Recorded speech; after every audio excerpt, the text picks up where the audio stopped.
প্রিয় ছাত্রছাত্রী, যারা দ্বাদশ শ্রেণীতে সেমিস্টার 3-তে পলিটিক্যাল সায়েন্স সাবজেক্টটি রেখেছ, তাদের জন্য আজকের এই ভিডিওটি খুবই গুরুত্বপূর্ণ। এখানে আলোচনা করব প্রথম চ্যাপ্টার এবং দ্বিতীয় চ্যাপ্টার একসঙ্গে বাছাই করা পরীক্ষায় যে সমস্ত প্রশ্নগুলো আসবে একেবারে এগুলোর মধ্য থেকেই। কারণ এবারে কোনো প্রশ্নপত্র আর তোমাদের বিদ্যালয়ের শিক্ষক মশাইগণ তৈরি করবেন না, তাই প্রশ্নপত্র আসবে সংসদ থেকে। সেই হিসেবে তোমরা প্রতিটি বাছাই করা প্রশ্ন খুব সুন্দরভাবে এগুলো তৈরি করো। নিশ্চয়তা দিচ্ছি 100% কমন তোমরা পাবেই পাবে, কারণ 40 নম্বর একেবারে হাতের মুঠোয় চলে আসবে। শুধুমাত্র এই প্রশ্নগুলো তৈরি করলেই হবে। এখানে বেশি সংখ্যক প্রশ্ন দেওয়া হয় না, একমাত্র এই চ্যানেলে, যেখানে 200, 250, 300 এক একটা চ্যাপ্টার থেকে শিক্ষক মশাইগণ প্রশ্ন দেন, অথচ প্রশ্ন আসবে মাত্র 8টি। তা সেরকম ধরনের কাজ আমি করি না। তোমরা খুব কম সংখ্যক প্রশ্ন এবং কমন 100% পাবেই পাবে। প্রথম প্রশ্ন, তার আগে বলে নিই, প্রথমে যারা চ্যানেলে নতুন তারা চ্যানেলটি সাবস্ক্রাইব করে পাশের বেল আইকনটি ক্লিক করে রেখো, যাতে নতুন কোনো ভিডিও আপলোড করলে সঙ্গে সঙ্গে তার নোটিফিকেশান পেয়ে যাবে। আর হ্যাঁ, বন্ধুদের মধ্যে শেয়ার করতে ভুলে যেও না। তোমাদের বহু সংখ্যক বন্ধুবান্ধব আছে যারা কোনো কোচিং সেন্টার কিংবা প্রাইভেট টিউটরের কাছে তারা পড়তে পারে না আর্থিক অনটনের কারণে, তাহলে তারাও বিশেষ উপকৃত হবে। প্রথম প্রশ্ন, দ্বিতীয় বিশ্বযুদ্ধের পর আন্তর্জাতিক সম্পর্কের প্রধান বৈশিষ্ট্য কী ছিল? উত্তর হলো দ্বিমেরুকেন্দ্রিকতা। মিশরের জোট নিরপেক্ষ আন্দোলনের নেতা কে ছিলেন? নাসের।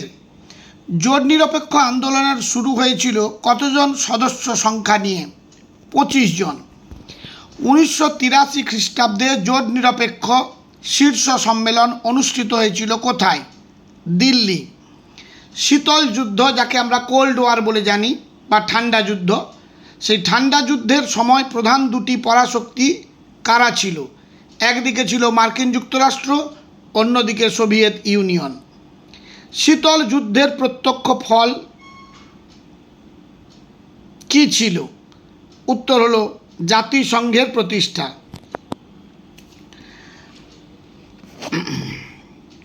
পরের প্রশ্ন, আয়রন কার্টেন শব্দটি কোন সময়ের সাথে সম্পর্কিত? উত্তর হলো শীতল যুদ্ধ বা ঠান্ডা যুদ্ধ। বার্লিন প্রাচীর কবে ভেঙে ফেলা হয়েছিল? 1989 খ্রিস্টাব্দে। কোল্ড ওয়ার শব্দটি প্রথম কে ব্যবহার করেন? বার্নার্ড বারুজ। শীতল যুদ্ধের সময় প্রক্সি ওয়ার এর উদাহরণ কি? ভিয়েতনাম যুদ্ধ। ন্যাটো কবে গঠিত হয়েছিল? উত্তর হলো 1989 খ্রিস্টাব্দে। ওয়ার্স জোট এর প্রধান উদ্দেশ্য কী ছিল? উত্তর হলো সামরিক প্রতিরোধ গড়ে তোলা। পরের প্রশ্ন, কোন ঘটনার মাধ্যমে আনুষ্ঠানিকভাবে শীতল যুদ্ধের সমাপ্তি ঘটেছিল বলে মনে করা হয়? সোভিয়েত ইউনিয়নের পতন। পরবর্তী প্রশ্ন, দ্বিমেরুকেন্দ্রিক বিশ্বে জোট নিরপেক্ষ আন্দোলনের প্রধান লক্ষ্য কী ছিল? নিজস্ব স্বাধীন পররাষ্ট্রনীতি অনুসরণ করা। জোট নিরপেক্ষ আন্দোলনের জনক হিসেবে কাকে বিবেচনা করা হয়? এটি হলো ভারতের ক্ষেত্রে জওহরলাল নেহেরু। জোট নিরপেক্ষ আন্দোলনের প্রথম শীর্ষ সম্মেলন কোথায় অনুষ্ঠিত হয়েছিল? বেলগ্রেড। জোট নিরপেক্ষ আন্দোলনের একটি গুরুত্বপূর্ণ নীতি কি? শান্তিপূর্ণ সহাবস্থান। জোট নিরপেক্ষ আন্দোলনের সদস্য রাষ্ট্র নয় এমন একটি রাষ্ট্রের নাম করো। মার্কিন যুক্তরাষ্ট্র। সোভিয়েত ইউনিয়নের পতন কবে হয়েছিল? 1991 সালে। সোভিয়েত ইউনিয়নের পতনের প্রধান কারণ কী ছিল? অভ্যন্তরীণ রাজনৈতিক ও অর্থনৈতিক সংকট। দ্বিমেরুকেন্দ্রিকতার অবসানের পর আন্তর্জাতিক সম্পর্কের প্রধান বৈশিষ্ট্য কী? এক মেরুকেন্দ্রিকতা। দ্বিমেরুকেন্দ্রিক বিশ্বের অবসান কোন দেশের প্রাধান্য প্রতিষ্ঠা করে? উত্তর হলো মার্কিন যুক্তরাষ্ট্র। জোট নিরপেক্ষ আন্দোলনের বর্তমানে কতকগুলি সদস্য রাষ্ট্র নিয়ে গঠিত? 120টি। দ্বিতীয় বিশ্বযুদ্ধ কত সালে শুরু হয়েছিল? 1939। পরবর্তী প্রশ্ন, পেরেস্ত্রয়িকা এবং গ্লাসনস্ত কোন সোভিয়েত নেতার নীতি ছিল? Mikhail Gorbachev. দ্বিতীয় বিশ্বযুদ্ধের পর কোন আন্তর্জাতিক সংস্থা গঠিত হয়েছিল যার প্রধান লক্ষ্য ছিল বিশ্ব শান্তি রক্ষা করা? উত্তর হলো জাতিসংঘ। জোট নিরপেক্ষ আন্দোলনের প্রাসঙ্গিক বর্তমানে হ্রাস পেয়েছে কারণ কি? উত্তর হলো বিশ্ব এখন এক মেরুকেন্দ্রিক, ঠান্ডা যুদ্ধের অবসান হয়েছে, উন্নয়নশীল দেশগুলোর মধ্যে বিভেদ বেড়েছে। পরের প্রশ্ন, ডিটেন্ট শব্দটি কোন সময়ের সাথে যুক্ত? উত্তর হলো ঠান্ডা যুদ্ধ। সিয়াটো কোন পরাশক্তির নেতৃত্বশীল সামরিক জোট ছিল? মার্কিন যুক্তরাষ্ট্র। জোট নিরপেক্ষ আন্দোলনের মূল ধারণা কি?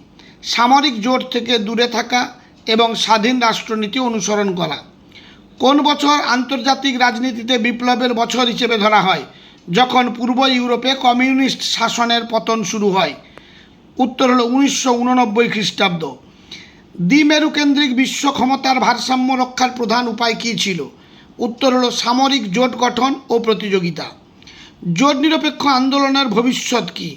উত্তর হলো এটি উন্নয়নশীল দেশগুলোর স্বার্থ রক্ষার একটি গুরুত্বপূর্ণ মঞ্চ হিসেবে কাজ করবে।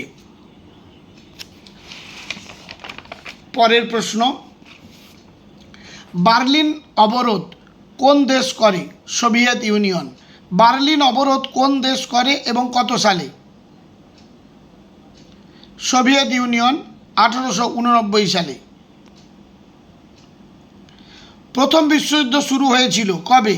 1914 সালের 28 জুলাই। ভার্সাই চুক্তি সম্পাদিত হয়েছিল কবে? 1919 খ্রিস্টাব্দের 28 জুন। দ্বিতীয় বিশ্বযুদ্ধ শুরু হয় কবে? 1939 খ্রিস্টাব্দে। দ্বিতীয় বিশ্বযুদ্ধের সময় ব্রিটেনের প্রধানমন্ত্রী কে ছিলেন? Winston Churchill. ইয়াল্টা সম্মেলন অনুষ্ঠিত হয়েছিল কবে? ইম্পর্ট্যান্ট এই সালগুলো কিন্তু। 1945। জাপানে যে পরমাণু বোমা পড়েছিল তার নাম কি? Fat man. ঠান্ডা লড়াই শব্দটি প্রথম কে প্রয়োগ করেন? Bernard Baruch. ঠান্ডা যুদ্ধের প্রধান দুই প্রতিপক্ষ কারা? মার্কিন যুক্তরাষ্ট্র, সোভিয়েত ইউনিয়ন। প্রথম ঠান্ডা লড়াই সম্পর্কিত ধারণা দেন যে সাংবাদিক? Walter Lippmann. ঠান্ডা লড়াইয়ের প্রেক্ষিতে অক্ষশক্তির অন্তর্ভুক্ত দেশগুলি কি কি? মার্কিন যুক্তরাষ্ট্র, ইংল্যান্ড, ফ্রান্স, সোভিয়েত ইউনিয়ন।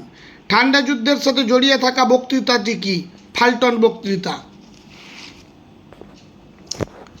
ফাল্টন বক্তৃতা দেন কে? চার্চিল, ব্রিটিশ প্রধানমন্ত্রী। ঠান্ডা লড়াইয়ের প্রধান ঘোষণা কে করেন? চার্চিল। ন্যাটো জোটের একটি সদস্য দেশের নাম? বেলজিয়াম। ন্যাটো পুরো কথাটির অর্থ হলো north Atlantic treaty organization. NATO গঠিত হয় যার উদ্যোগে? মার্কিন যুক্তরাষ্ট্র। পশ্চিমী সামরিক একটি জোটের নাম করো? ন্যাটো। চীনে কমিউনিস্ট সরকার প্রতিষ্ঠিত হয় কবে? 1949 খ্রিস্টাব্দে। ন্যাটো জোটের বিপরীত একটি জোটের নাম? ওয়ার্স। ওয়ার্স চুক্তি কার উদ্যোগে তৈরি হয়? Soviet union. Containment of liberation বইটি কে লিখেছেন? বার্নহাম। জোট নিরপেক্ষ আন্দোলনের জনক? জওহরলাল নেহেরু। এক মেরুকেন্দ্রিক বিশ্বের প্রধান শক্তি হল মার্কিন যুক্তরাষ্ট্র। যে শীর্ষ সম্মেলনের মধ্য দিয়ে জোট নিরপেক্ষ আন্দোলনের সূচনা হয়? বেলগ্রেড। যুগোস্লাভিয়ার জোট নিরপেক্ষ আন্দোলনের নেতা কে ছিলেন? Marshal Tito. বান্দুং সম্মেলন অনুষ্ঠিত হয় কবে? 1955 সালে। ভিয়েতমিন ও কমিকন গঠন করেন কে? হো চি মিন। জাতিপুঞ্জের মানবাধিকার সংক্রান্ত ঘোষণা জারি হয় কবে? 1948 খ্রিস্টাব্দে।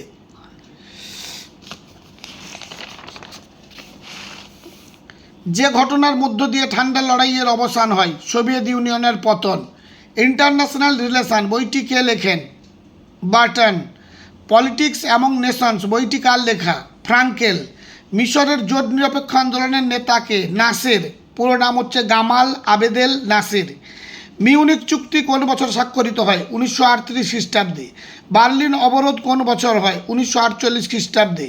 বার্লিন অবরোধ কোন দেশ করে? Soviet union. মার্শাল পরিকল্পনা কোন বছর কার্যকর হয়? 1948 সালে। কমিন্টার্ন বিরোধী চুক্তি কবে স্বাক্ষরিত হয়? 1936 সালে। বার্লিন অবরোধ কোন বছর প্রত্যাখ্যাত হয়, অর্থাৎ বার্লিন প্রাচীর কবে ভেঙে ফেলা হয়? 1949 সালে। শান্তির জন্য সম্মিলিত হওয়ার প্রস্তাব কবে গৃহীত হয়? খুব ইম্পর্টেন্ট প্রশ্ন একটি। 1950 সালের 3রা নভেম্বর। সুয়েজ খাল জাতীয়করণ করেন কে এবং কবে? 1956 সালে নাসের। দাঁতাত নীতির প্রবক্তাকে? Henry Kissinger. ট্রুম্যান কে ছিলেন? মার্কিন রাষ্ট্রপতি। জর্জ কেন্নানের ছদ্মনাম কি? Mister x. সিআইএ যে দেশের গোয়েন্দা বিভাগ? মার্কিন যুক্তরাষ্ট্র। দাঁতাত শব্দের অর্থ কি? উত্তেজনা প্রশমন। ডক্টর সুকর্ণ কে ছিলেন? ইন্দোনেশিয়ার রাষ্ট্রপতি। ডক্টর নক্রুমা কে ছিলেন? প্রধানমন্ত্রী ইন্দোনেশিয়ার। বর্তমান সার্কের সদস্য সংখ্যা কত? 8টি। সার্কের সদর দপ্তর কোথায় অবস্থিত? কাঠমান্ডু। দ্বিমেরুকরণের ধারণা প্রথম কে প্রবর্তন করেন? মর্গেনথাউ। বিশ্ব বাণিজ্য সংস্থা গঠিত হয় কবে? 1995 সালে। পঞ্চশীল চুক্তি স্বাক্ষরিত হয় কবে? 1954 সালে। ঠান্ডা লড়াইকে গরম শান্তি কে বলেছেন? বার্নেট। ঠান্ডা লড়াই কথাটিকে কে জনপ্রিয় করে তোলেন? Walter Lippmann. ন্যাটো জোটের পাল্টা জোটের নাম কি? ওয়ার্স। ঠান্ডা লড়াইয়ের বিপরীত অবস্থান কি? দাঁতাত। ট্রুম্যান নীতি কবে ঘোষিত হয়? 1947 সালে। পটসডাম সম্মেলন কোন বছর অনুষ্ঠিত হয়? 1945 সালে। ইয়াল্টা সম্মেলন কবে অনুষ্ঠিত হয়? 1945। ঠান্ডা যুদ্ধের সময় পশ্চিমী সামরিক জোটের নাম কি? ন্যাটো। তৃতীয় বিশ্ব কথাটি সর্বপ্রথম কে ব্যবহার করেন? ফ্রাঞ্জ ফ্যানন। বার্লিন প্রাচীর কবে ভেঙে ফেলা হয়? 1989 খ্রিস্টাব্দে। প্রতিযোগিতামূলক সহাবস্থানের নীতির প্রবক্তাকে? Khrushchev. The cold war a study in US foreign policy বইটি কার লেখা? Walter Lippmann. কিউবা সংকট কবে দেখা দিয়েছিল? 1962 খ্রিস্টাব্দে। ওয়ার্স চুক্তি কবে স্বাক্ষরিত হয়? 1955 সালে।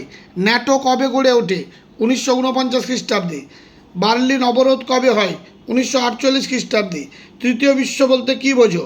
এশিয়া, আফ্রিকা এবং লাতিন আমেরিকার উন্নয়নশীল দেশগুলিকে তৃতীয় বিশ্ব বলে। দ্বিমেরুকরণের ধারণা প্রথম প্রবর্তন করেন কে?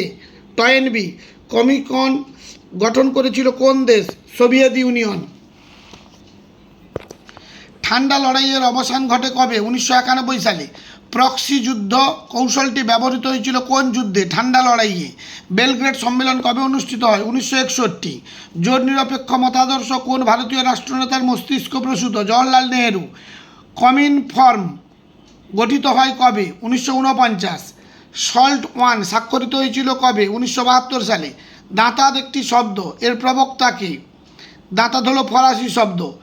Henry Kissinger. সার্কের নতুন সদস্য দেশটির নাম কি? আফগানিস্তান। সার্কের প্রথম সম্মেলন হয়েছিল কোথায়, কার নেতৃত্বে? ঢাকা, মোহাম্মদ এরশাদের। দুই জার্মানির মিলন হয় কবে? 1990 খ্রিস্টাব্দে। এবারে ইউনিট 2 দ্বিতীয় চ্যাপ্টার, অর্থাৎ আন্তর্জাতিক সংগঠন প্রতিষ্ঠানসমূহ। নিরাপত্তা পরিষদের মোট সদস্য সংখ্যা 15। ইউএনও বিচারালয়ের বিচারপতির কার্যকালের মেয়াদ 9 বছর। প্রতিটি রাষ্ট্র সাধারণ সভায় সদস্য পাঠাতে পারে সর্বাধিক 5 জন। সাধারণ সভায় প্রত্যেক রাষ্ট্র ভোট দিতে পারে একটি ভোট। নিরাপত্তা পরিষদের অস্থায়ী সদস্য রাষ্ট্রের সংখ্যা 10 জন। আইএলও কথার অর্থ ইন্টারন্যাশনাল লেবার অর্গানাইজেশন। আইএলওর বর্তমান সদস্য সংখ্যা 186। আইএলওর কার্যালয় অবস্থিত জেনেভা। সাধারণ সভাকে বিশ্ব বিবেকের কণ্ঠস্বর বলেছেন অস্টিন। সাধারণ সভায় শান্তির জন্য ঐক্যের প্রস্তাব গৃহীত হয় কত সালে? 1950। ভোট প্রদানের ক্ষমতা আছে কেবলমাত্র নিরাপত্তা পরিষদের স্থায়ী সদস্যদের। সম্মিলিত জাতিপুঞ্জ প্রতিষ্ঠিত হয় কবে? 1945 খ্রিস্টাব্দের 24শে অক্টোবর। ইউএনওর জন্মলগ্নে সদস্য সংখ্যা কত ছিল? 51। বিশ্বের সর্ববৃহৎ নাগরিক সভা কাকে বলে? সাধারণ সভাকে। ইউএনও প্রতিষ্ঠিত হয় 1945 খ্রিস্টাব্দে। জাতিপুঞ্জের মহাসচিবের রাজনৈতিক ক্ষমতা সম্পর্কে আলোচনা করা হয়েছে 99 নম্বর ধারায়। সম্মিলিত জাতিপুঞ্জের অঙ্গের সংখ্যা 6টি। ওয়াশিংটন ঘোষণা কত সালে হয়? 1942। ইউএনওর সনদ সংশোধনের কথা বলা হয়েছে যে ধারায়? 108। ইউএনওর সনদের নীতির সংখ্যা হলো 15। সাধারণ সভায় প্রতি সদস্য সর্বাধিক কতজন প্রতিনিধি পাঠাতে পারে? 5 জন। প্রতি বছর বিশ্ব স্বাস্থ্য দিবস কবে পালিত হয়? 7 এপ্রিল। ইউএনওর মহাসচিবের কার্যকালের মেয়াদ কত? 5 বছর। IMF পুরো কথার অর্থ কি? International monetary fund. এর প্রধান কার্যালয় কোথায় অবস্থিত? ওয়াশিংটন। আন্তর্জাতিক আদালতে বিচারপতির সংখ্যা কত? 15 জন। ইউএনওর সনদের উদ্দেশ্যের সংখ্যা কত? 4। উদ্দেশ্যের সংখ্যা হলো 4। ইউএনওর প্রধান মহাসচিব কে ছিলেন? ট্রিগভিলি। নিরাপত্তা পরিষদের অস্থায়ী সদস্যদের কার্যকাল 2 বছর। তেহরান ঘোষণা কোন বছর হয়? 1943 সালে। মস্কো ঘোষণা কোন বছর হয়? 1943 সালে। অর্থনৈতিক ও সামাজিক পরিষদের সদস্য সংখ্যা কত? 54। আন্তর্জাতিক আদালতে বিচারপতির বিচারালয়ের মেয়াদ 9 বছর। ইউনেস্কোর বর্তমান সদস্য সংখ্যা 198। ইউনিসেফ পুরো কথাটির অর্থ কি? United Nations International Children Emergency Fund. UNESCO পুরো কথার অর্থ কি? United Nations of Educational Scientific and Cultural Organization. সম্মিলিত জাতিপুঞ্জের সনদে ধারার সংখ্যা কত? 111। সম্মিলিত জাতিপুঞ্জের পূর্বসূরি প্রতিষ্ঠানটির নাম কি? জাতিসংঘ বা লিগ অব নেশনস। সম্মিলিত জাতিপুঞ্জের বর্তমান সদস্য সংখ্যা 193। আটলান্টিক সনদ কবে স্বাক্ষরিত হয়? 1941-এর 14 আগস্ট। সম্মিলিত জাতিপুঞ্জ দিবস রূপে কোন দিনটি পালিত হয়? 24শে অক্টোবর। বিশ্ব মানবাধিকার দিবস হিসেবে প্রতি বছর কবে পালিত হয়? 10 ডিসেম্বর। সম্মিলিত জাতিপুঞ্জের সংবিধানের নাম কি? সনদ। নিরাপত্তা পরিষদের ভিটো ক্ষমতা কারা প্রয়োগ করতে পারে? স্থায়ী সদস্যরা। সম্মিলিত জাতিপুঞ্জের একটি নীতি উল্লেখ করো। আন্তর্জাতিক শান্তি ও নিরাপত্তার বিঘ্ন সৃষ্টি না করে সকল সদস্য রাষ্ট্রকে বিবাদ শান্তিপূর্ণভাবে মীমাংসা করতে হবে। ECOSOC পুরো কথা কি? United Nations Economic and Social Council. FAO পুরো কথা কি? Food and Agricultural Organization. WHO পুরো কথা কি? World Health Organization. UNCID United Nations Conference on Trade and Development. নিরাপত্তা পরিষদের ভিটো প্রদানের ক্ষমতা আছে এমন দুটি দেশের নাম? মার্কিন যুক্তরাষ্ট্র, রাশিয়া, চীন, ফ্রান্স, গ্রেট ব্রিটেন। বিশ্ব স্বাস্থ্য সংস্থা কবে গঠিত হয়? 1948 খ্রিস্টাব্দের 7 এপ্রিল। সম্মিলিত জাতিপুঞ্জ থেকে কোন সদস্য রাষ্ট্রকে সনদের কত নম্বর ধারা অনুসারে অপসারণ করা হয়? 6 নম্বর ধারা অনুসারে। এইভাবে প্রতিটি চ্যাপ্টারের প্রশ্ন সহ উত্তর MCQর সাজেশান পেতে চ্যানেলটির সাবস্ক্রাইব করে সঙ্গে থেকো। সবাই সুস্থ থেকো। আজ তাহলে এই পর্যন্ত, দেখা হবে পরবর্তী ভিডিওতে।